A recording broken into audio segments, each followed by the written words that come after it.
நீ கதறி கதறி அழுததால தானப்பா உனக்கு அமைச்சர் பதவி கொடுத்த அப்படின்னு எடப்பாடி பழனிசாமி அவர்கள் செங்கோட்டையனை விமர்சனம் செஞ்சிருக்காரு. பலமா தாக்கியிருக்காரு. இந்த வாட்டி நான் பேசக்கூடாதுன்னு தான் நினைச்சேன், ஆனா பேச வைக்கிறீங்க பார்த்தீங்களா அப்படிங்கிற மாதிரி அவருடைய பிரச்சாரம் ரொம்பவே ட்ரெண்டிங்ல போயிட்டு இருக்கு. அந்த மாதிரியான பல்வேறு விமர்சனங்களையும் ரொம்ப டைரக்டா ரொம்ப ஷார்ப்பா அவர் பேசிட்டு இருக்காரு அப்படிங்கிறத பார்க்கிறோம். இன்னொரு பக்கம் பார்த்தா எம்.கே. ஸ்டாலின் அவர்கள் ஒரு வயதான பாட்டி வராங்க, அவங்கள தள்ளி விடுறாங்க, மனுவை வாங்க மாட்டேங்கிறாங்க. குழந்தைங்களை கூட்டிட்டு ஒரு லேடி வராங்க, அவங்க கிட்டையும் கையை காட்டுறாங்க, வராதிங்க அப்படிங்கிற மாதிரி ஒரு ரூம்குள்ளே இருக்கும்போது ஒரு ஆட் ஷூட் மாதிரி நடக்கும்போது மட்டும் எல்லாம் ரொம்ப மக்களோட சேர்ந்த மாதிரி ஒரு காஃபி குடிக்கிறாரு, ஒரு பொது இடத்துக்கு போகிறாரு அப்படிங்கிறதெல்லாம் காட்டுறாங்க. ஆனால் இந்த மாதிரி ஒரு பொது வெளியில் ஒருத்தவங்க வராங்க அப்படின்னா அங்கே அவர் அவங்கள்ட்ட பார்த்து ஒரு நிமிஷம் கேட்க மாட்டேங்கிறாரு அப்படின்னு அவர் மேலேயும் பல்வேறு விமர்சனங்கள் வச்சுட்டு இருக்காங்க. இன்னொரு பக்கம் பிரேமலதா விஜயகாந்த் அவர்கள் நேற்று ஒன்று பேசினாங்க, இன்னைக்கு ஒன்று பேசுகிறாங்க. அவங்க பெண்களுக்கு பாதுகாப்பு இல்லைங்கிறத தாண்டி வேற என்ன விமர்சனம் வச்சிருவீங்க திமுக மேலே அப்படின்னு கேட்டாங்க. ஆனால் இப்போ ரெண்டாவது வாட்டி ஸ்டாலின் வந்தாலும் அந்த பெண்கள் பாதுகாப்பு இருக்கும் அப்படிங்கிறத நம்ம உரிமையாக கேட்கலாம். அந்த மாதிரியான ஒரு லிபரல் இருக்குன்னு நான் சொன்னேன், அது தப்பா சித்தரிக்கப்பட்டுருச்சு, மாற்றி சொல்லிட்டாங்க அப்படின்னு சொல்லியிருக்காங்க. இன்னொரு பக்கம் கமலஹாசன் அவர்கள் சேகர் பாபுவையும் ராஜராஜ சோழனையும் ஒன்னா இணைச்சு பேசியிருக்காரு. அது ஒரு பெரிய ட்ரோல் மெட்டீரியலா மாறி இருக்கு. இந்த மாதிரி தலைவர்கள் களத்துல பரபரப்பா பல்வேறு விஷயங்களை சொல்லிட்டு இருக்காங்க. ஸோ இந்த மாதிரியான ஒரு பரபரப்பான சூழல்ல களம் எப்படி இருக்குன்றத பத்தி பேசலாம், வாங்க போகலாம்.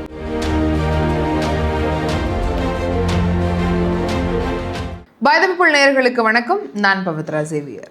அரசியல் களம் ரொம்ப பரபரப்பா இருக்கு. பல்வேறு தலைவர்களும் பிரச்சாரத்தை தொடர்ந்து பண்ணிட்டே இருக்காங்க. அந்த வகையில இபிஎஸ் அவர்கள் செங்கோட்டையன் அவர்களை கடுமையா தாக்கியிருக்காரு. இவரை பத்தி பேச வேண்டாம்னு தான் நினைச்சேன், ஆனா என்னால பேசாம இருக்க முடியல. அதிமுகவை உடைக்கிறதுக்கு முக்கிய காரணமா இருந்ததே இவர் தான். அது மட்டும் இல்லைங்க, இவர் ஒரு அழுதாரு என்கிட்ட. அழுகாத குறையா இருந்தனால தான் இவருக்கு அமைச்சர் பதவியவே நான் கொடுத்தேன். அதுவும் அம்மா அவர்கள் இருந்தப்போ இவரை அமைச்சர் பதவியில இருந்து விலகி வச்சாங்க. காரணம் இவர் மேல அவருடைய குடும்பத்தின்ல இருக்கக்கூடிய நபர்களே புகார்கள் தெரிவிச்சாங்க. அதன் அடிப்படையில தான் அவர் அமைச்சர் பதவியில இருந்து நீக்கி வச்சிருந்தாங்க கொஞ்ச நாளைக்கு அப்படிங்கிற மாதிரி நிறைய உண்மைகளை அவர் சொல்ல தொடங்கியிருக்காரு இந்த பிரச்சாரத்துல. அதற்கு காரணம் ஏற்கனவே செங்கோட்டையன் அவர்கள் எடப்பாடி அவர்களை பத்தி பிரச்சாரம் பண்ணும்போது தேவையில்லாம பேசியிருந்தார் அப்படிங்கிறதையும் பார்த்திருந்தோம். ஒவ்வொரு தலைவர்களும் ஒவ்வொரு மாதிரி இந்த மாதிரி பிரச்சாரம் பண்ணிட்டு இருக்காங்க, அதுக்கான கவுண்டர்ஸ் கொடுத்துட்டு இருக்காங்க. ஆனா விஜய் அவர்கள் என்ன பிரச்சாரம் பண்றாரு அப்படின்னு பார்த்தா, வீடு வீடா போய் பிரச்சாரம் பண்றேன் அப்படின்னு பெரம்பூர்ல அவருடைய தொகுதியில கோலம் போட்டுலாம் போட்டிருந்தாரு. அதை நம்ம பார்த்திருந்தோம், வீடியோக்கள்லாம் வந்துருந்துச்சு. ஆனா இன்னைக்கு என்ன பண்ணியிருக்காரு அப்படின்னா, அவருக்காக அனுமதி கொடுக்கப்பட்ட இடங்கள்லாம் அகைன் ரத்து அப்படிங்கிற விஷயத்த சொல்லியிருக்காரு. எப்பவுமே அவர் மேல வைக்கப்படுற விமர்சனம், களத்துக்கு வாங்க, மற்ற தலைவர்கள் எப்படி பிரச்சாரம் பண்றாங்களோ அந்த மாதிரி இறங்கி பிரச்சாரம் பண்ணுங்க அப்படிங்கிறது தான் வைக்கிறோம். ஆனா அவர் தொடர்ந்து இந்த ரத்து பண்ணிக்கிட்டே இருக்கிறது அப்படிங்கிறது எல்லாரையுமே தொய்வடைய வச்சிருக்கு அவருடைய தொண்டர்கள் அப்படின்னு சொல்லலாம். காரணம், இன்னும் ஒரு 4-5 நாட்கள் தான் இருக்கு. அதுவும் இன்னும் 2-3 நாள்ல பிரச்சாரம் பண்றதுக்கான டேட்டும் முடியுதுங்கும் போது எவ்வளவு விரைவா எத்தனை இடங்களுக்கு போய் தொகுதிகளில் போய் பிரச்சாரம் பண்ண முடியுமோ அந்த அளவுக்கு பிரச்சாரம் பண்ணணும் ஒவ்வொரு தலைவர்களும் போயிட்டு இருக்காங்க. அதிமுகவின் தலைவர் எடப்பாடி பழனிசாமி ஆகட்டும், திமுக இருந்து ஸ்டாலின் அவர்களாகட்டும், சீமான் அவர்களாகட்டும், அவர் மழை வெயில்னு கூட பார்க்காம ஒரு பக்கம் பிரச்சாரம் பண்ணிட்டு இருக்காரு. ஸோ எல்லா தலைவர்களுக்குமே அந்த ஒரு பொறுப்பு இருக்கு. நம்ம எந்த அளவுக்கு மக்களை போய் சந்திச்சிட முடியுமோ அந்த அளவுக்கு போய் சந்திச்சிடணும் அப்படிங்கிறதுல தெளிவா இருக்காங்க. ஆனா விஜய் அவர்கள் மட்டும் அதுல லேக் ஆகுறாரு. எங்க விமான நிலையங்கள் இருக்கோ அங்க மட்டும் போறாரு, அங்க மட்டும் பிரச்சாரம் பண்றாரு, அதோட வந்துடுறாரு. பல இடங்கள்ல பேசுறது இல்ல, பல இடங்கள்ல வெறும் ஒரு ரோட் ஷோ மாதிரி தான் போகுது. அவருக்கு அங்கே வரவேற்புகள் இருக்குது அப்படின்னாலும் அவர் எங்கெங்கெல்லாம் போகிறாரோ அங்கங்கே தான் அந்த தாவேக்கால இருக்கக்கூடிய வேட்பாளர்களுக்கு அங்கே வலு அதிகமாக இருக்கும். அங்கே ஓட்டு கேட்கறதுக்கு இவரே போகலைன்னா இவர் இதற்கு மேலே மக்களுக்காக என்ன செய்வார் அப்படிங்கிற கேள்வியை தான் எல்லாருமே வைக்கிறாங்க. அதுவும் இப்போ கடலூருக்கு ஏற்கனவே 2 தேதிகளில் போக வேண்டியது அப்பவும் ரத்தாச்சு, இப்போ திரும்பவும் ரத்து அப்படிங்கிறத சொல்லியிருக்காரு. இது ஒரு பெரிய விமர்சனத்தை தாவேக்கா சார்பில் அவங்க இருந்துட்டு இருக்காங்க. இன்னொரு பக்கம் தேமுதிகவுடைய அவர்கள் பிரச்சாரம் பண்ணியிருந்தாங்க. கடும் விமர்சனத்துக்கு ஆளாச்சு. ஏன்னா அவங்க இந்த திமுகவுடைய ஆட்சியில பெண்களுக்கு பாதுகாப்பு இல்லைன்னு விமர்சனம் வைப்பீங்க, அதே மாதிரி போதை கலாச்சாரம் ஆகிருச்சு அப்படிங்கிற மாதிரி விமர்சனம் வைப்பீங்க, அதை தாண்டி உங்களால் என்ன விமர்சனம் வைக்க முடியும் அப்படிங்கிற மாதிரி பேசியிருந்தாங்க.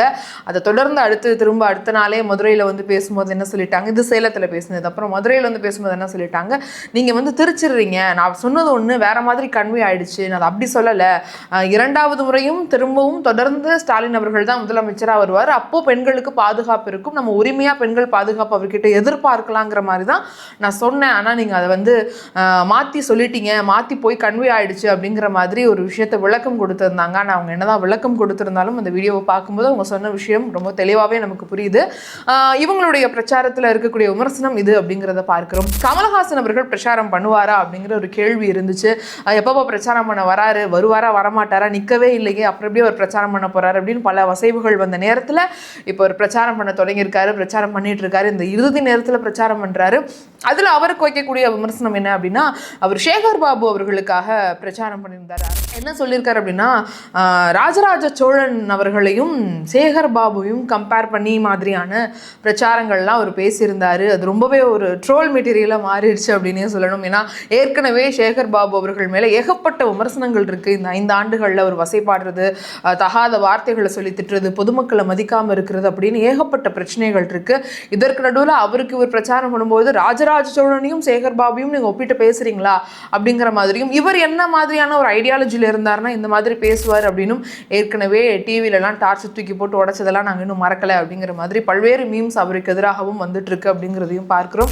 இன்னொரு பக்கம் சீமான் அவர்களுக்கான பிரச்சாரம், அந்த வேட்பாளர்கள் எல்லாருமே ஒரு பெரிய பேச்சாளர்களாக இருக்கிறாங்க, அவங்க பேசுறது கவனிக்கப்படுது அப்படின்னாலும் அதுக்காக என்ன ஒரு பதில் கிடைக்க போகுது, இந்த தேர்தலில் அவங்க எப்பயும் வாங்கினதை விட அதிகமாக வாங்குவாங்கன்னு அவங்க வீரியமாக செயல்பட்டாலும், இல்லைப்பா இந்த வாட்டி விஜய் அவர்கள் உங்கள் ஓட்டெல்லாம் பிரிக்கிறாரு அப்படிங்கிற மாதிரியும், முக்கியமாக விஜய் அவர்கள் ஏற்கனவே சொன்ன மாதிரி விமான நிலையங்கள்லாம் இல்லாத இடத்துக்கு போக மாட்டேங்கிறாரு விமர்சனம் வச்சப்போ இவர் காரைக்குடிக்கு மட்டும் போயிருந்தார். அப்போ வந்து என்ன தெரிஞ்சிருக்கு அப்படின்னா, சீமான் அவர்கள் தான் அங்கே நிற்கிறாரு. சீமான் நிற்கிற இடத்துக்கு மட்டும் நீங்கள் போய் பிரச்சாரம் பண்ணுறீங்கன்னா உங்களோட எதிரி யாரு? நீங்கள் வந்து திமுகவை தான் எதிரி அப்படின்னு சொல்லிட்டு பிரச்சாரம் பண்ணுறீங்க. ஆனால் ஒரு நேரம் எடுத்து அதிகமாக போன ஒரு மாவட்டம்னு பார்க்கும்போது அங்கே சீமான் நிற்கிற இடத்துல தான் நீங்கள் போய் பிரச்சாரம் பண்ணுறீங்க. அப்போ இங்கே எதிரி சீமான் அப்படின்னு நாங்கள் எடுத்துக்கலாமா அப்படிங்கிற மாதிரி பல்வேறு கருத்துக்களையும் நம்ம சமூக வலைதளங்களில் வருது அப்படிங்கிறதையும் பார்க்கிறோம். இன்னொரு பக்கம் பார்த்தா முதலமைச்சர் MK ஸ்டாலின் அவர்கள் ஒரு வயதான பெண்மணி வராங்க, அவங்க ஏதோ கேட்க வராங்க, மனு கொடுக்க வராங்க, அவங்கள அப்படியே தள்ளி விட்டுட்டு போறாரு. இன்னொரு பக்கம் விளம்பரங்கள்லாம் பார்க்கும் பொழுது காஃபி வேணுமா, டீ வேணுமா அப்படிங்கிற மாதிரி அங்கே மட்டும் நல்லா பேசுறாரு. அதாவது ஒரு ரூம்குள்ள ஆல்ரெடி பிளான் பண்ணி எடுக்கப்பட்ட மாதிரி இருக்கக்கூடிய வீடியோக்கள்ல அவர் பேசுற விதம் வேற மாதிரி இருக்கு. ஆனால் சமூகத்தில் ஒரு பப்ளிக் பிளேஸ்ல மக்கள் அவர் வந்து பேச வரணும்னு நினைக்கிறாங்க, எதிர்பாராத விதமாக ஒருத்தவங்க வராங்க அப்படின்னா அவங்கள வந்து அவர் கவனிக்க மாட்டேங்கிறாரு. ஒரு வயதானவங்க வராங்கன்னா அவங்கள்ட்ட என்ன பிரச்சனைன்னு சொல்லுங்கம்மான்னு ஒரு 2 நிமிஷம் கேட்கறதுல என்ன ஆகிட போகுது, அவர் பிரச்சாரத்துக்கு தான் வராரு அப்படிங்கிற பல்வேறு கேள்விகளை சமூக வலைதளங்களில் பல்வேறும் கேட்டுட்டு இருக்காங்க. இன்னொரு பக்கம் ஒரு குழந்தைய கூட்டிட்டு ஒரு அம்மா வராங்க, அந்த குழந்தைய கூட அவர் பார்த்துட்டு இப்படின்ற மாதிரி காட்டுறாரு அப்படின்னு பல்வேறு விமர்சனங்களை தொடர்ந்து வச்சுட்டே இருக்காங்க. ஸோ இந்த மாதிரி ஒவ்வொரு தலைவர்களும் ஒவ்வொரு மாதிரியான செயல்பாடுகளை காட்டி அவங்களுடைய ரியல் ஃபேஸ் என்ன அப்படிங்கிறத இங்கே ரிவீல் பண்ணிட்டு இருக்காங்களோ அப்படிங்கிற சந்தேகம் எழுது அப்படிங்கிறது தான் ஒரு சாதாரண நபராக நம்ம பார்க்கும் பொழுது நமக்கு தெரியுது. நீங்கள் என்ன நினைக்கிறீங்க? இந்த மாதிரி ஒவ்வொரு தலைவர்களும் ஒவ்வொரு விஷயங்கள் பற்றி சொல்லிட்டு இருக்காங்க, களம் ஒரு மாதிரி மாறிட்டே இருக்குது அப்படிங்கிற பல்வேறு விஷயங்களை பார்க்குறோம். இதை பற்றி நீங்கள் என்ன நினைக்கிறீங்கன்றதை கமெண்ட் செக்ஷன் மூலியமாக என்கிட்ட தெரிவிங்க. இதே மாதிரி பல்வேறு செய்திகள் தெரிஞ்சுக்கணும் அப்படின்னா பை தி பீப்பிளை சப்ஸ்கிரைப் பண்ணுங்க. உங்களுக்கு இந்த வீடியோ பிடிச்சிருக்கு அப்படின்னா லைக் பண்ணுங்க. உங்களுடைய ஃப்ரெண்ட்ஸ் அண்ட் ஃபேமிலிக்கு இந்த மாதிரியான விஷயங்கள்லாம் தெரிஞ்சுக்கணும் அப்படின்னா அவங்களுக்கும் ஷேர் பண்ணுங்க. இன்னொரு வீடியோவில் உங்களை சந்திக்கிறேன். அது வரைக்கும் உங்கள்கிட்ட இருந்து விடைபெறுவது நான் பவித்ரா சேவியர். நன்றி, வணக்கம்.